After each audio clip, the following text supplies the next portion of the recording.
go. अस्सलाम वालेकुम। थोड़ी देर हो गई है लेकिन ये वीडियो डालना क्योंकि बहुत ज़रूरी है। इसमें पाकिस्तान ने बहुत ही शानदार अंदाज में, ख़ास तौर पे पाकिस्तान की नहीं बल्कि दुनिया की नंबर 1 पेस बैटरी ने, जिसमें शाहीन शाह अफरीदी, नसीम शाह और द ग्रेट हारिस रऊफ ने बिल्कुल थ्रैश आउट कर दिया, बिल्कुल एक तरह से तबाह करके रख दिया। बांग्लादेश ने जिस तरह शुरू किया था मैच, ऐसा लग रहा था कि ये एक मुनासिब, एक डिसेंट टोटल देने में कामयाब हो जाएंगे।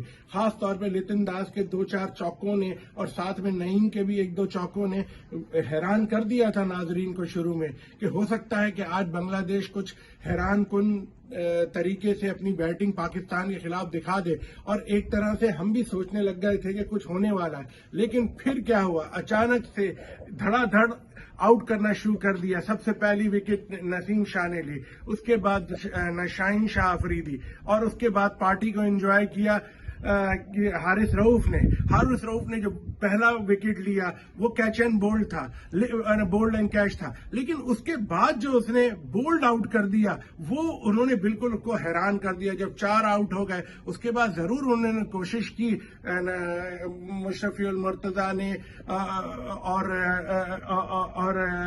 शाकिब अल हसन ने, लेकिन मैं समझता हूं इस वक्त लोगों ने जरूर क्रिटिसाइज तो किया होगा कि बाबर ने क्यों फास्ट बॉलर्स को और नहीं लगाया। खैर, ये एक धोधारी तलवार है, कभी ये कामयाब हो जाता है, कभी ये नाकाम हो जाता है। बहरहाल हम इस तमाम मामला से गुजर रहे हैं। हम ये नहीं कहेंगे कि वो सीख रहे हैं, सीख तो चुके हैं, जरूर उनके भी जहन में ये बात आई होगी। लेकिन बहरहाल जिस तरह से भी उन्होंने इसको डील किया, नताइज पाकिस्तान के हक में बहुत अच्छे रहे।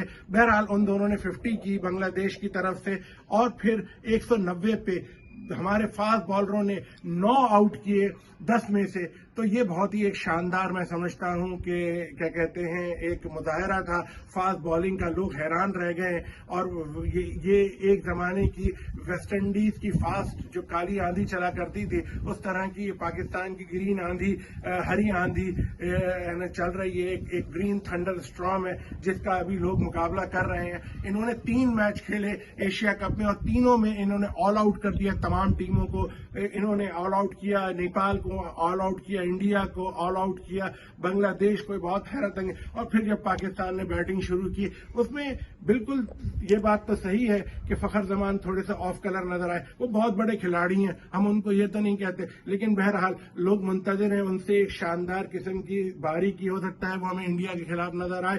बहरहाल इमाम उल हक ने हक अदा किया, बहुत अच्छी बारी खेली। उसके बाद बाबर आजम ने भी खेल शुरू किया, वो भी थोड़े से ऑफ कलर नजर आए, बॉल नीचे रह गया, ठीक है, लेकिन बहरहाल वो भी बहुत मतलब कि धीमे अंदाज में चल रहे थे। उसके बाद रिजवान आए, रिजवान ने ऊंचे और बड़े छक्के और चौके लगाए, और उसके बाद गेम जो है पूरी की तरह आस्ते आस्ते पाकिस्तान के हाथ में आ गई। और पाकिस्तान ने तकरीबन 40 ओवरों के भी अंदर इस मैच को समेट के रख दिया और हैरान कर दिया। और रन रेट में भी पाकिस्तान ने बहुत अच्छा इसमें क्या कहते हैं बढ़त बना ली है अपनी। उम्मीद करते हैं कि आने वाले मैचों में और भी दिलचस्प होंगे। और हमारी तो दुआ यही है पाकिस्तान एक तरफा सारे मुकाबले जीत जाए और आखिर में एशिया कप भी हमारा है। बहुत शुक्रिया आप लोगों का। प्लीज बराए मेहरबानी हमारे चैनल को सपोर्ट की जरूरत होती है हमेशा। प्लीज को सपोर्ट कीजिए, लाइक कीजिए, शेयर कीजिए, ताकि हम इस पे और गुफ्तगू कर सकें। बहुत शुक्रिया।